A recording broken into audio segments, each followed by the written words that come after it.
नमस्कार mama's kitchen को आपण मानकु बहुत बहुत स्वागत। मोलास चैनल ले नुआ थिले लाइक शेयर सब्सक्राइब करंतु।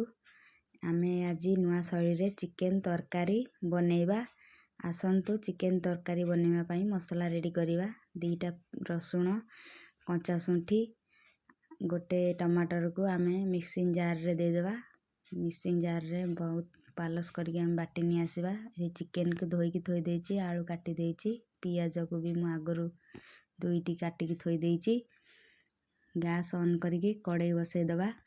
कड़ाई टिके गरम हो गला परे हमें 2 चम्मच सोरिष तेल दे दबा। सोरिष तेल रे मांस तरकारी कले बहुत टेस्ट लगी थाए। सेति पई हमें सोरिष तेल व्यवहार करिबा। आपण माने भी सोरिष तेल रे रांधंतु देखिबे बहुत टेस्ट लागिवो। एबे तेल गरम हो गलानी आलू को आमे पके दबा। 2टी आलू को मु छोट छोट करी काटी नेची से आलू को आमे पके दबा। आलू को टिके लाल कलर हैला पर्यंत भाजी दबा। देखंतु आलू एठी लाल कलर हेगी भाजी हो गलानी। मु एठी आलू को गोटे पात्र रे काढी देइची। सेम कड़ाई रे मु आउ 2 चम्मच तेल दे देकी गरम हेबा पई छाड़ देइची। तेल गरम हो गला परे पियाज को मु जारी देइची। पियाज टिके लाल कलर हैला पर्यंत मु जारी देइची। गोटे तेज पत्र मध्य पके देइची। देखंतु एठी किछि आमे सुखिला मसला ये करिवा। लूण आगे पके देवा 1.5 चम्मच। आपण जेतिकी भी लूण खाउतबे स्वाद अनुसार लूण पकेबे। एठी देखंतु लूण पके देइची मु। लूण पके देले हमर पियाजटा जल्दी जारी हो जाई थाए। लाल कलर मध्य हो जाई थाए।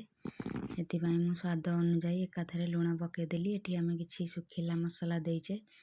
हल्दी गुंड रेड चिली पाउडर आपण माने एमती ही बनांतु थरे। देखंतु एठी मु मसला को दे देइची। मसला आमे टिके भलो भाबरे कसी दबा। आमे मांस तरकारी रे जेते मसला आमे कसीबा मांस तरकारी रो हमर झोलटा सेते भलो टेस्ट लागिवो। सेति पई मु मसला टिके भलो भाबरे कसी देइची। टिके घोड़ेई नेची 5 रु 10 मिनिट आमे घोड़ेई नेकी कसी दबा। पुणी थरे सुखिला मसला ऐड कर दबा। जीरा गुंड धनिया गुंड कस्तूरी मेथी पत्र आमे पके दबा। आपण माने निश्चय पकांतु देखिबे तरकारीटा बहुत टेस्ट लागिवो खाइबा लागी। ए देखंतु मसला मोर कसी हे गलानी। मु एबे मांस आ आलू सब एठी पकेकी पुणी आउ 10 मिनिट कसी देबी। कसिला परे कोन करिबी ना पानी दे देबी।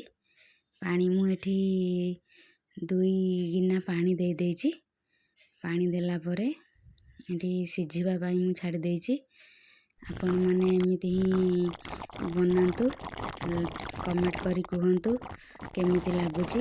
मामा ओडिया किचन चैनल रे आपण मानको बहुत बहुत धन्यवाद। नमस्कार।